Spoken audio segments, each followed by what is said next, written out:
Assalamualaikum warahmatullahi wabarakatuh. Halo teman-teman semua, kembali lagi bersama saya Ola Ramlan. Dan episode kali ini kita akan belajar mengenai pernak-pernik hubungan suami istri yang insya Allah akan menambah wawasan dan pengetahuan kita mengenai berumah tangga secara Islami. Bersama saya dan yang pasti Anda sudah kenal semua, Mama Dede. Selamat datang di Ola Ramlan bersama Islam.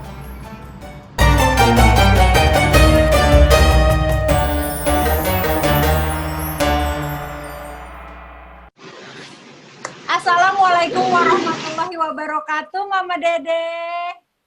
Waalaikumsalam warahmatullahi wabarakatuh, Ola. Apa kabar? Alhamdulillah damang. Alhamdulillah sehat. Puasa lancar, Mama Dede. Alhamdulillah. Iya, alhamdulillah kita bisa melewati bulan Ramadan ini ya, Mama Dede ya. Alhamdulillah. Ya, semoga kita bisa bertemu lagi nanti di bulan Ramadan tahun depan. Dan segala yang kita lalui saat ini nih, ini lebaran yang pertama dan terakhir, mudah-mudahan kita pakai masker. Gimana Mama Dede? Anak-anak sehat semuanya? Anak-anak sehat, cucu sehat, tetangga juga sehat semua. Alhamdulillah. Alhamdulillah. Mama Dede di rumah aja udah berapa lama? Ya, kenapa? Di rumah saja sekian lama, rasanya sesuai dengan aturan. Saya sebagai warga negara yang baik tentu ngikut aturan. Terus di rumah saja kita benah, nyapu, ngorek, begitu olah. Nanam pohon, ganti pupuk, itu kerjaannya. Kerjaan nenek-nenek. Nyapu, goreng, masak. Saya pakai tidur tapi. Ya. Nah, itu mah jangan kebanyakan karena sayang waktu. Oh, sayang waktu ya. Benar, kita bagaimanapun juga harus waktu kita ini harus kita jalankan dengan ibadah ya Mama Dede ya. Ya. Jangan sampai kita kehilangan waktu. Nah, alhamdulillah nih saya bisa ngobrol-ngobrol sama Mama Dede dan saya tuh pengen tanya nih, tema kita hari ini nih mengenai suami istri. Nah, mungkin nanti banyak yang akan nonton ya, banyak akan lihat bahwa hubungan suami istri itu sebenarnya yang baik itu seperti apa sih? Makanya saya mau nanya nih sama Mama Dede. Boleh ya Mama Dede ya? Boleh, mangga bagaimana sok? Nah, silakan. Pertanyaan pertama nih Mama Dede. Nawan. Bagaimana hukumnya orang yang menikah karena dijodohkan? Tapi sebenarnya pada saat dia menjalani itu dia tidak mencintai gitu. Hanya karena dijodohkan. Karena cenderung masing-masing. Nah itu bagaimana Mama Dede? Ya, jadi pertanyaan Ola, waktu orang tadi nikah dijodohin. Oke. Artinya bukan keinginan dia. Ya. Orang yang menjodohkan. Ya, orang tua tepatnya ya. Apapun itu, kadang-kadang yang jodohin juga tetangga atau temennya Ola, bukan orang tua doang. Iya. Oke, baik Ola dan semua yang ikuti acara ini. Hukum pernikahan yang dijodohkan. Mereka tidak saling mencintai hidup mereka masing-masing. Selama rukun nikah ada, pernikahan mereka sah. Rukun nikah ada pengantin laki-laki, ada pengantin perempuan, ada wali dari pihak perempuan, ada saksi 2 orang yang adil, ada ijab qabul, gitu lah. Ya. Kalau seandainya 5-5-nya ada pernikahan sah, mau saling cinta mencintai kek, mau dijodohkan kek, mau pacaran kek, ketemu seminggu kek, begitu rukun nikah yang 5 ada, pernikahan sah dan halal dalam ilmu agama. Mau dia ketemu langsung nikah, cinlok, barangkali cinta di lokasi langsung nikah, atau gara-gara dipertemukan ada mak comblang dijodohkan, selama rukun nikah yang 5 pernikahan mereka sah dan halal dalam Islam. Walaupun tadi Ola bilang, mereka hidupnya masing-masing. Yang laki-laki bawa dirinya, yang perempuan bawa dirinya. Hukum pernikahannya tetap sah. Namun yang namanya pernikahan dibutuhkan 4T. 4T. Ya. 1, tahabbub, saling cinta mencintai. Laki-laki mencintai perempuan, perempuan mencintai laki-laki. Artinya setelah menikah, suami mencintai istri, istri mencintai suami. Yang kedua, ta'awun. Wa ta'awanu 'alal birri wat taqwa. Saling tolong-menolong kalian dalam kebaikan dan takwa. Artinya apa? Rumah tangga milik berdua, milik suami istri. Dalam rumah tangga tentu laki-laki sebagai seorang suami membutuhkan pertolongan istri, istri perempuan sebagai istri membutuhkan pertolongan suami. Maka T yang kedua yaitu ta'awun, saling tolong menolong.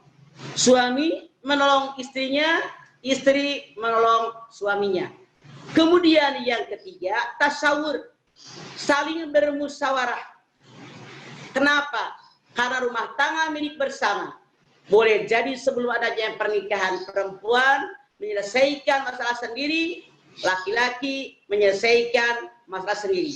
Begitu masuk ke dalam pernikahan, rumah tangga mereka, maka mereka harus bermusyawarah. Allah Subhanahu wa taala berfirman dalam Al-Qur'an, "Wasawwirhum fil amri", bermusyawarah kalian dalam segala urusan. Suami punya masalah, bicara dengan istrinya, musyawarahkan. Istri punya masalah, bicara dengan suaminya, musyawarahkan. Ini akan aman pernikahan kalian. Yang keempat, yaitu ta'fi, saling maaf memaafkan. Kita wajib menyadari, laki-laki sebagai suami manusia biasa, perempuan sebagai istri manusia biasa, tidak terlepas daripada salah dan lupa. Al-insan, al-khata wa nisyan. Manusia tempatnya salah dan lupa. Kalau suami salah, maafkan oleh istri. Istri salah, maafkan oleh suami. Karena Allah berfirman, wal 'afina 'anil nas wallahu yuhibbul muhsinin. Ali Imran 134. Tandanya orang yang bertakwa yang nomor 3, memaafkan kesalahan orang. Yang nomor 4, berbuat baik pada orang yang sudah dimaafkan. Begitu OLA. Alhamdulillah. Jadi berarti suami istri itu walaupun hanya dijodohkan, itu mereka ya sebisa mungkin kan udah pasti sah, dan sebisa mungkin itu saling cinta, tolong menolong, bermusyawarah dan memaafkan ya. Mama rasa bukan sebisa mungkin. Oke. Lebih baik laki-laki perempuan yang dijodohkan. Orang tua kan pasti niatnya baik. Bukan sebisa mungkin. Mereka harus berusaha untuk saling mencintai. Berusaha untuk saling menolong. Berusaha untuk saling bermusyawarah. Berusaha untuk saling memaafkan. Oke. Benar. Yang namanya suami istri itu memang benar-benar apa yang dikatakan Mama Dede ya, harus berusaha. Betul. Nah, kan zaman sekarang nih kan banyak banget sosial media ya, Mama Dede ya. Kadang-kadang ada ya macem-macem. Ada Facebook, ada Instagram, ada Twitter. Kadang-kadang di Facebook tuh kan suka ada tuh muncul teman lama lah. SMA atau apalah gitu. Nah, itu sebenarnya dibenarkan nggak sih untuk seorang istri? Rata-rata istri sih, walaupun suami juga banyak ya yang suka ngecek handphonenya, suka kepo-kepo, suka curiga-curiga, cari tahu, lihat-lihat handphonenya suami. Itu sebenarnya dibenarkan apa? Boleh sih, kasarnya kan ini memata-matai ya, cari tahu nih suamiku lagi di mana gitu-gitu, atau ngecek-ngecek handphone, itu gimana hukumnya Mama Dede? Saya sebelum menjawab bertanya sama Ola. Kalau seandainya Ola punya Facebook, punya Instagram, punya medsos, kalau suami Ola ngorek-ngorek dompet Ola, buka Facebook, buka Instagram, jawab dengan jujur, mau apa tidak? Muka gue keren. Jawab dulu. Mau atau tidak? Ya, enggak sih. Oke. Saya rasa jawabannya Anda bisa jawab sendiri. Karena walaupun kita suami istri, saya yakin suami pengen punya privasi, istri pun pengen punya privasi. Iya apa iya? Iya sih. Iya sih. Apakah sih? Iya apa iya? Iya. Oke. Tapi Jujur jawabannya. kalau nih kan pasti banyak aja ya. Mungkin perempuan itu punya pengalaman suaminya suka ngelirik perempuan lain atau suaminya genit. Ya terpaksa dinikahin karena genit. Ya gimana tuh Mama Dede? Oke, maaf. Sekarang begini. Yang namanya Jangan ditanya lagi ya Mama Dede. Ya, dengerin sekarang ya. Yang namanya kita sebagai manusia itu pasti kita ini, yang namanya kita ini sebagai manusia kan pengen punya privasi, betul nggak? Baik itu suami maupun istri. Kalau Ola barusan bilang, misalnya suaminya yang ngelirik, coba, apakah Anda mau punya suami tidak bisa melirik? Bukankah orang yang bisa melirik itu normal? Oke, Anda jujur dengan diri sendiri. Apakah Anda sebagai istri dan teman-teman yang lain perempuan tidak pernahkah Anda melirik? Jujur jawab pertanyaan saya. Jadi, Mama Dede nih balikin ember. Dengerin, jadi orang jangan curang enak di lu anak di gue. Gitu. Astagfirullahaladzim. Tuh kan, jadi nggak ketawa ngakak nggak apa-apa kan ya Mama Dede? Ini mati hidup cuma sekali. Seandainya kita pernah ngelirik tidak masalah. Saya rasa normal-normal saja. Cuman kalau yang melirik yang dilanjutkan dengan sesuatu dilanjutkan itu yang dilarang Ola. Ya. Jadi saran saya, seandainya suami Anda normal-normal saja, biasa-biasa saja, jangan sekali-kali Anda buka Facebook, Instagram daripada suami Anda, itu salah. Maaf dalam tanda kutip. Orang kalau sudah boleh dicurigai, misalnya saja, sekali lagi, orang kalau sudah mulai dicurigai, itu akan berpikir beda, karena orang tidak sama. Saya ambil contoh. Alah, gue jujur aja kagak ngapa-ngapain, bini gue curiga mulu, mending gue pacaran sekalian. Nah, biasanya orang itu nekat. Saran saya, lebih baik sebagai seorang istri berikan suami kita kepercayaan.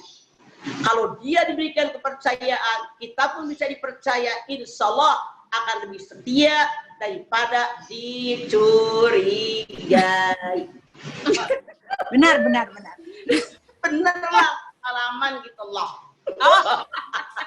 Pengalaman yang nanya. Memang benar sih, sejujurnya ya memang itu harus kita lakukan sama suami kita ya.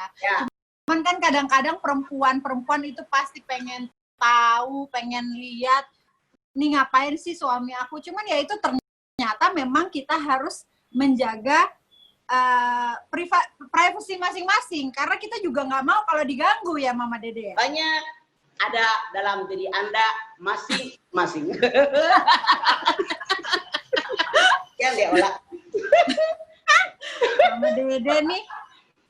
Nah, kalau ngomongin masalah suami istri yang sudah sah jadi pasangan, ya.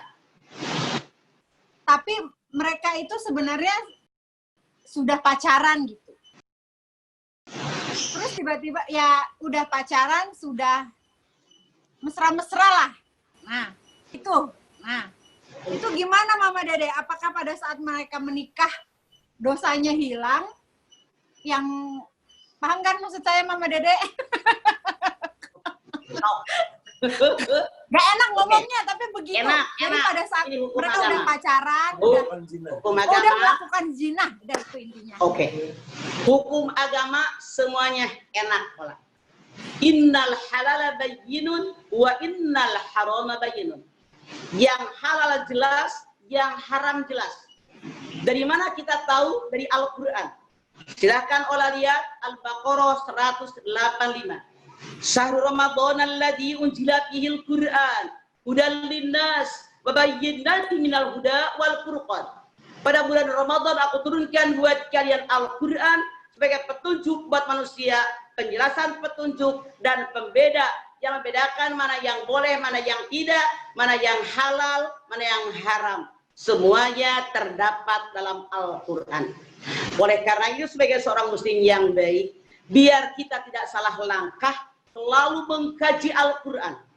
Rasulullah SAW bersabda, taraktu fikum amrayni lan tadillu ma tamassaktum bihima kitaballah wa sunnatun nabiyyin. Dua perkara yang aku tinggalkan buat kalian. Kalau kalian berpegang dengan dua perkara, hidup kalian pasti selamat dunia akhirat. Mana yang dua perkara? Al-Quran dan sunnah Rasul. Bagaimana Al-Quran mengajarkan kepada kita? Di dalam agama Islam tidak ada yang namanya pacaran. Yang namanya pacaran semuanya adalah zina. Dari berpandangan mata, zina mata. Berpegangan, zina tangan. Dibonceng motor, zina dari mulai dada sampai ke bawah. Iya apa iyalah, lu jangan ngingin mulu lah.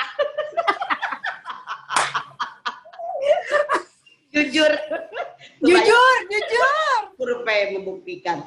Jadi Jujur banget. Coba olah lihat di dalam surat Bani Israil ayat 32.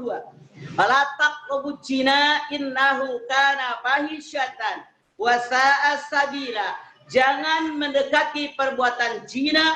Zina itu perbuatan keji dan sangat hina. PDKT-nya pun sudah haram, apalagi zina. Kan orang yang berbuat zina nggak langsung zina, kenalan dulu, ngelirik dulu, kemudian nyari nomor HP, ngajak makan bareng, ngajak makan bakso bareng, boncengan, nonton bareng, DSB. Ini bukan pengalaman pribadi kan, Mama Dede? Tidak, saya menyampaikan hukum dalam agama. Makanya saya menyampaikannya dasarnya Al-Quran dan Sunnah Rasul. Sementara dalam Al-Quran dan dalam ilmu fikih dikatakan, orang berbuat zina itu ada dua kelas. Yang pertama zina muhson, yang kedua zina ghair muhson. Yang disebut dengan zina muhson, orang berbuat zina mereka sudah pernah menikah atau dalam masa pernikahan. Bisa dilihat dalam surat An-Nisa ayat 15 ayat 16. Orang yang berbuat zina muhson, mereka ini sudah pernah menikah dan mereka berbuat zina, maka dalam ilmu fikih dikatakan hukumnya dia wajib dikubur sampai pinggang di pinggir jalan raya, di sampingnya ditumpuk batu yang tidak tajam, semua orang lewat wajib nimpuk dia sampai mati, baru dosanya terhapus. Koma. 2. Zina ghair muhsan. Orang yang berbuat zina dan dia belum pernah menikah. Bagaimana hukumannya dalam Al-Quran? Kita kembali ke Quran ya Allah selalu. Di dalam surat An-Nur ayat 2 Allah berfirman, Az-zaniyatu waz-zani fajridu kulla wahidin minhuma mi'ata jaldah. Penzina perempuan, penzina laki-laki, mereka dua-duanya dihukum cambuk 100 cambukan yang sangat kuat. Kita lihat pola yang namanya hukum dalam Al-Quran biasanya dimulai dari laki-laki baru perempuan. Tapi kenapa dalam masalah perbuatan zina Allah Subhanahu wa taala dalam surat An-Nur ayat 2 ini dimulai az-zaniyatu waz-zani. Penzina perempuan baru penzina laki-laki. Apa maksud daripada ayat ini? Para ahli mengatakan kebanyakan, maaf dalam tanda kutip, orang yang berbuat zina itu dimulai dengan godaan seorang perempuan. Misalnya pakai baju ketat, jalan unyan-inyan, olah terang unyan-inyan, henteu. Ya, kita naon teh lah kalau bahasa Betawi mah. Ah, begitu dah. Ya, jalan kok gitu-gitu. Nah, tuh utang kita. Oh, gel. Nah, gitu gel. Muncul urang Ciamis mah eta ngaranna teh unyan-inyan. Coba olah catat dulu unyan-inyan. Nah, unyan-inyan itu pancatnya digoyang-goyang biar menarik kaum laki-laki. Contoh yang lain, punten, contoh yang lain. Kenapa dalam ayat ini perzinahan dimulai dengan azaniatu perempuan? Karena kebanyakan, maaf dalam tanda kutip, perempuan itu berdandan merah, kuning, hijau, biar laki-laki yang melihat dia tertarik. Nah, ini hukumnya sudah haram. Kemudian juga misalnya mengenakan minyak wangi yang baunya menyengat, sehingga ketika dia lewat laki-laki tertarik dengan harumnya dia. Ini juga yang disebut oleh Allah dengan permulaan godaan seorang perempuan. Atau maaf dalam tanda kutip, tidak sedikit yang namanya perempuan menggoda laki-laki dari suara-suara mereka, dari handphone, dari telepon, dengan suara yang ngarannya nyaulata, suara yang mendesah agar kaum laki-laki tertarik. Inilah kenapa Allah Subhanahu wa taala menyampaikan az-zaniatu waz-zani, pezina perempuan, pezina laki-laki, dua-duanya dicambuk 100 cambukan yang sangat kuat. Ini zina ghair muhsan.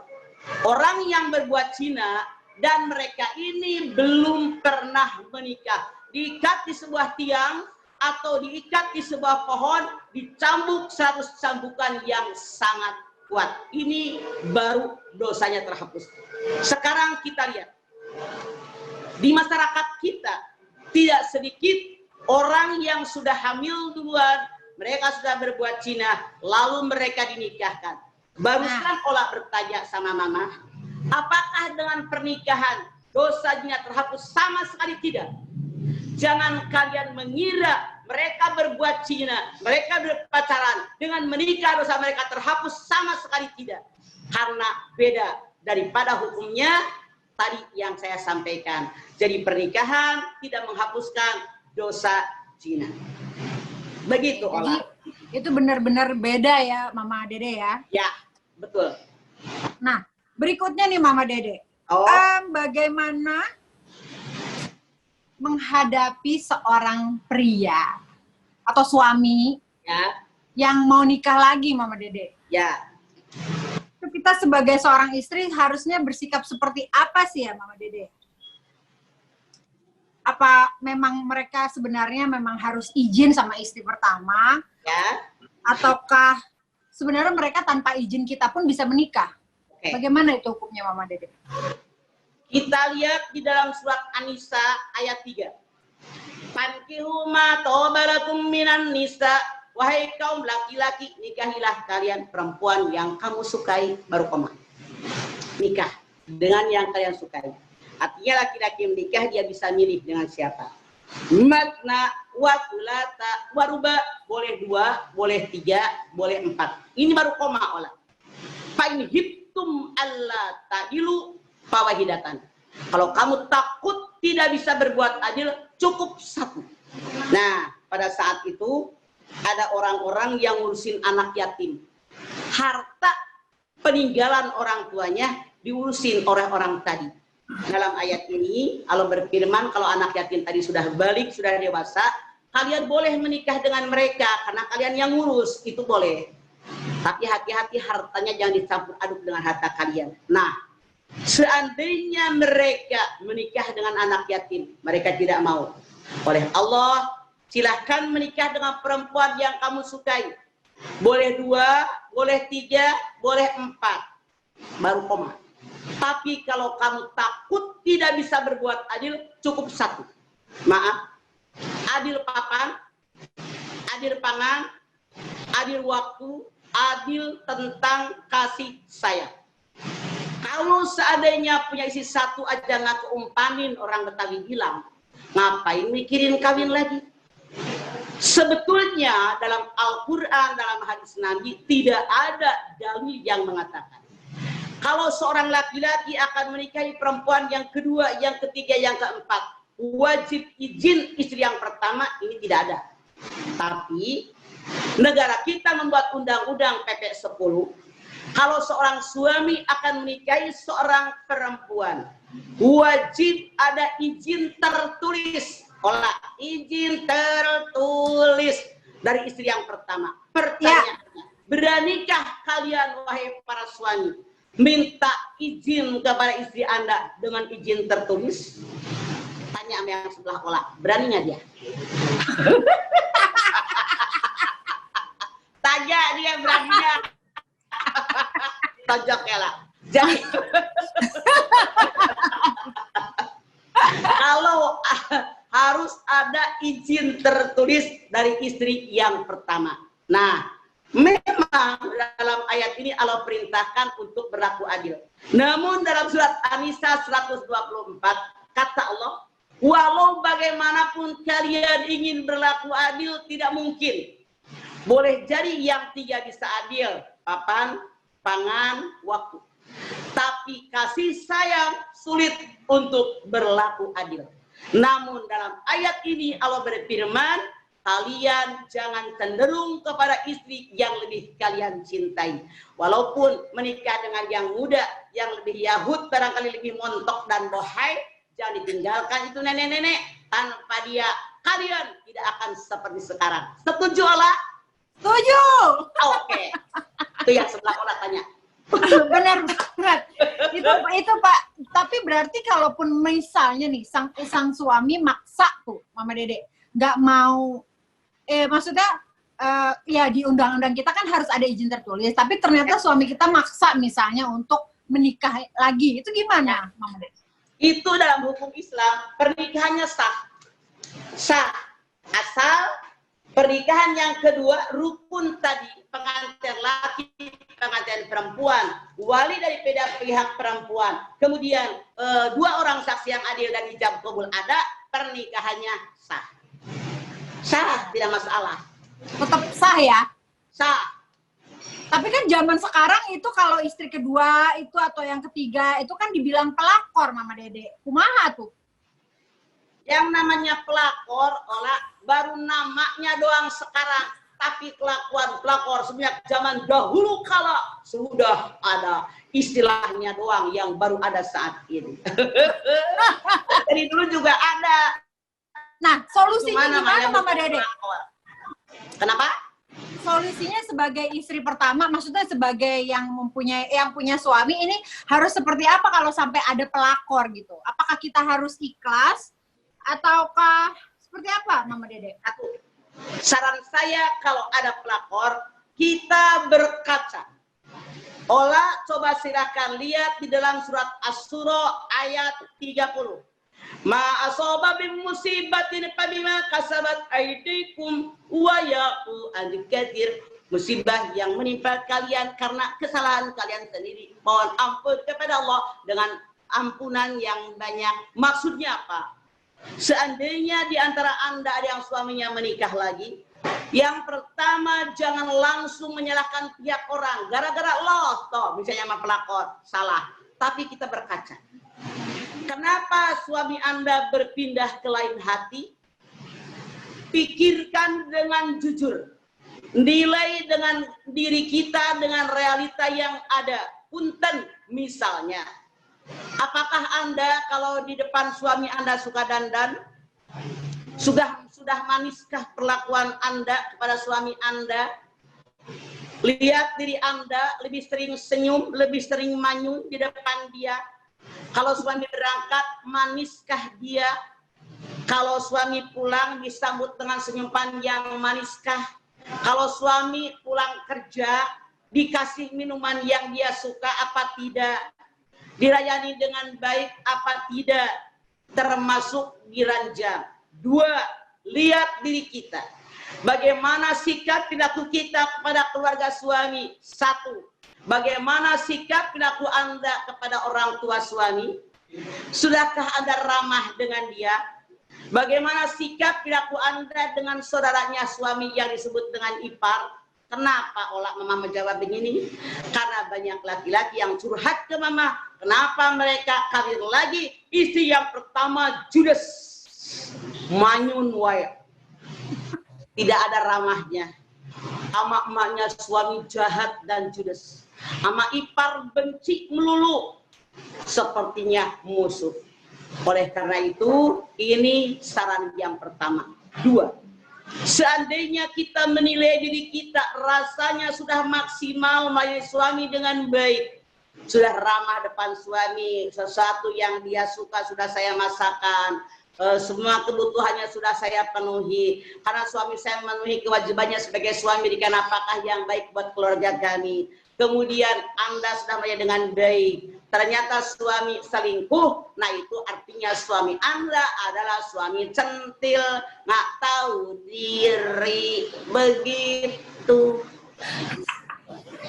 Iya benar. Nah, kalau ngomongin suami centil kan banyak, tapi istri centil juga banyak ya Mama Dede ya. Makanya mudah-mudahan Ola dan teman-teman tidak termasuk golongan istri yang centil. Oh, jangan dong. Amin. Jangan dong. Nah, kalau kita ngomongin masalah kesalahan istri nih, ada seorang istri yang selingkuh gitu. Nah, itu bagaimana ya hukumnya? Kalau suami itu memaafkan atau tidak memaafkan, bagaimana ya? Untuk rujuk sama suami itu seperti apa ya Mama Dede? Kita kembali kepada Al-Quran. Anda lihat dalam An-Nisa 34. Wallati tahaquna nusuzahunna faiduhunna wahjuruhunna fil madoji wadribuhunna. Kata Allah, kalau kalian takut punya istri nusuz. Nusuz itu ngelawan, berbuat serong dan seterusnya yang Allah tanyakan tadi. Kewajiban suami yang pertama, nasihati istri Anda. Ternyata tidak mempan, tahapan yang kedua, pisah ranjang. Siapa tahu kalau pisah ranjang itu istri berpikir.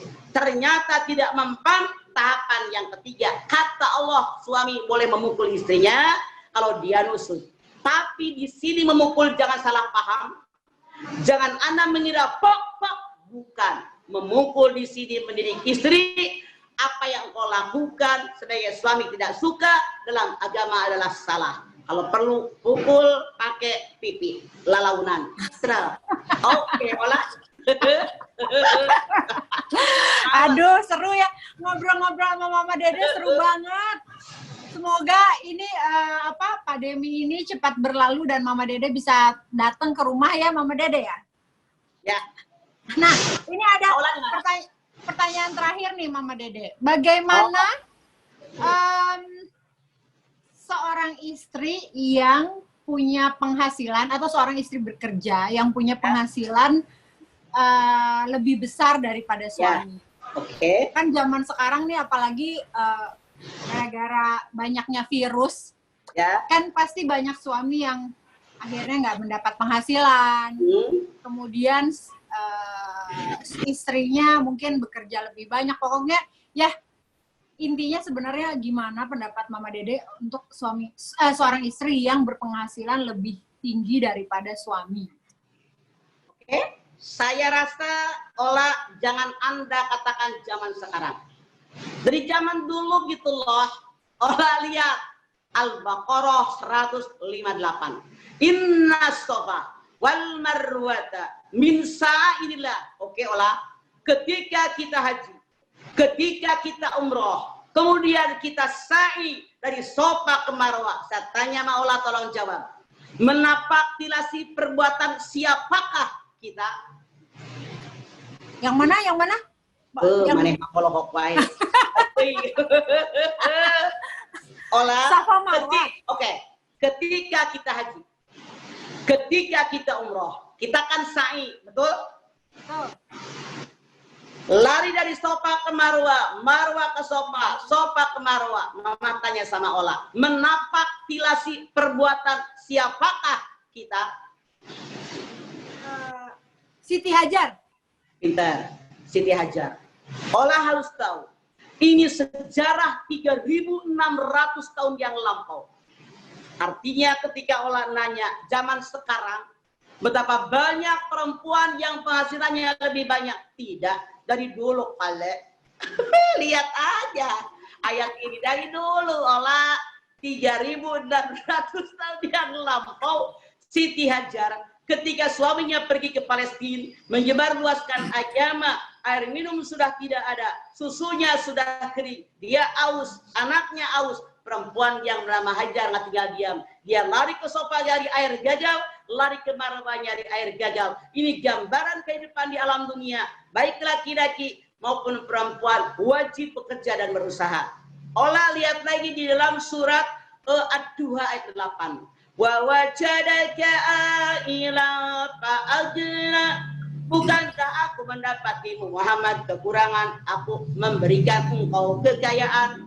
Ini ayat ini menunjukkan bahwa Siti Hadijah, seorang pengusaha yang sangat kaya raya, dia menikah dengan Rasulullah. Maaf dalam tanda kutip, dulu Rasulullah pernah menjadi pegawainya Siti Hadijah.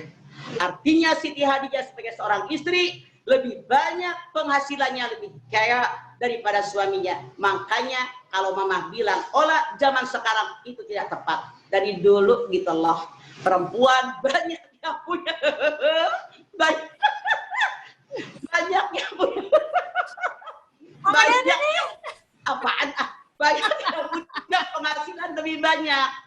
Jadi bukan baru sekarang, gaya amat merasa baru sekarang, dari dulu gitu loh.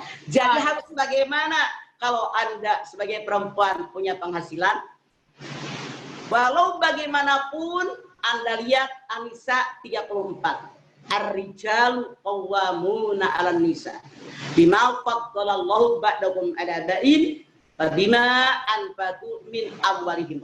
Laki-laki kepala keluarga. Allah melebihkan laki-laki dari perempuan. Semua suami punya kewajiban memberikan sebagian rezekinya buat istrinya. Artinya kata Allah, bagaimanapun kondisi istri, suami kepala keluarga. Kalau seandainya suatu saat seorang perempuan lebih terkenal daripada suaminya, pulang ke rumah hargai suami. Istri lebih tinggi jabatannya di luar, pulang ke rumah hargai suami. Istri punya penghasilan lebih banyak, hargai suami, kecuali kalau suaminya tidak ada kemauan. Bagaimana akan dihargai? Makanya Rasul bersabda, "Lau amartu ahdan bisujudi li ghairillah, la amartul mar'ata an tasjuda li zawjiha." Kalau seandainya seorang makhluk boleh sujud kepada makhluk yang lain, maka para istri aku perintahkan sujud kepada suaminya. Namun Islam melarang makhluk sujud dengan makhluk yang lain, maka para istri cukup menghormati suami.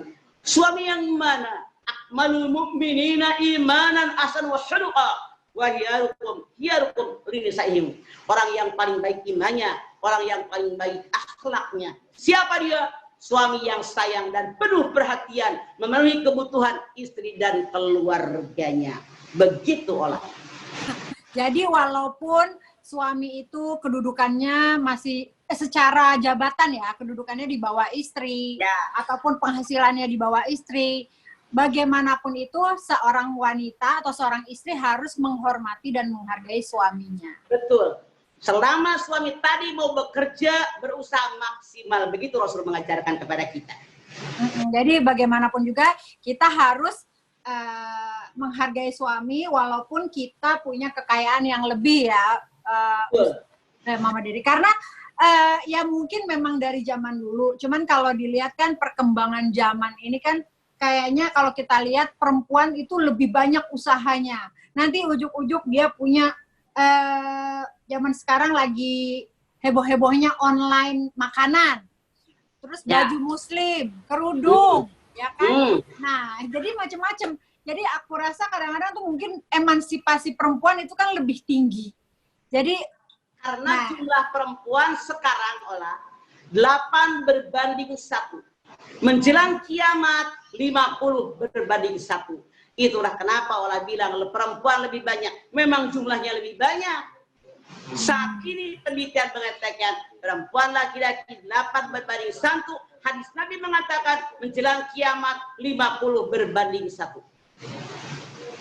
Saya pernah dengar Mama Dede bahwa ya memang di neraka tuh lebih banyak perempuan. Oke. Itu benar nggak Mama Dede? Ketika Rasulullah SAW setelah selesai haji wada, dia berpidato di depan para sahabat.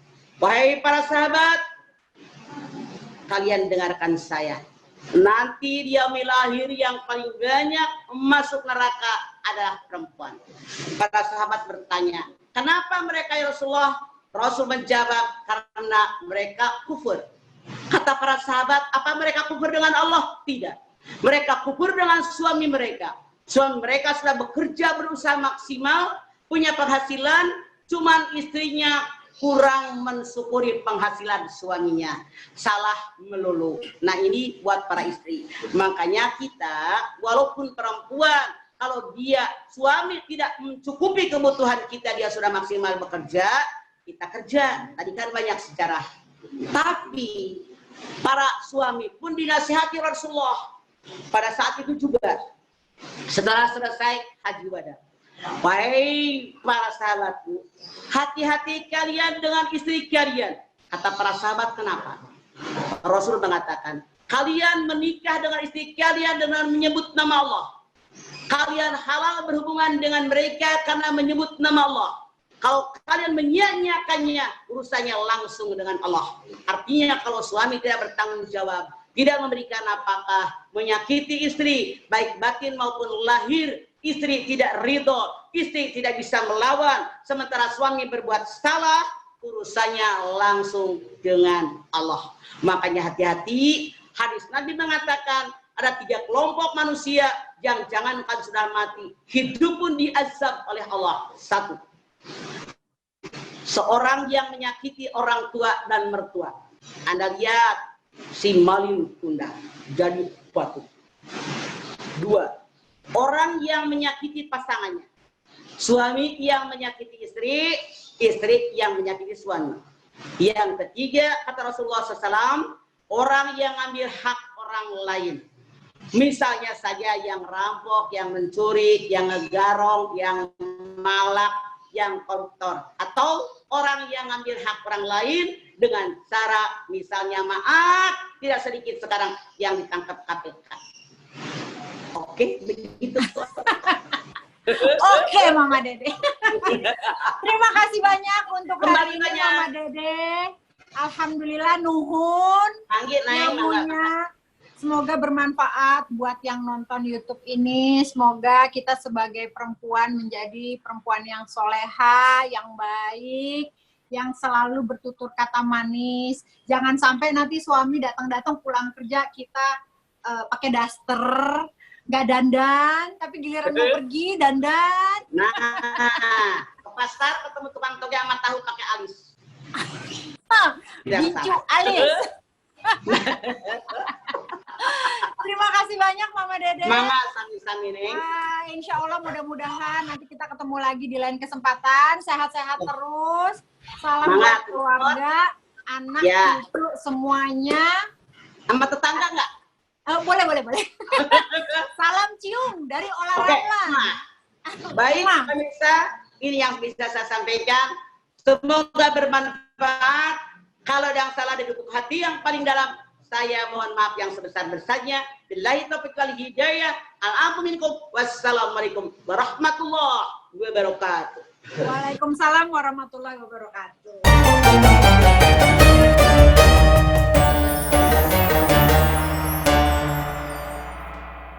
Teman-teman, demikianlah obrolan saya dengan Mama Dede. Mudah-mudahan informasi dan cerita yang dibagikan oleh Mama Dede menjadi ilmu yang bermanfaat bagi kita semua. Saya Ola Ramlan, sampai jumpa di episode berikutnya.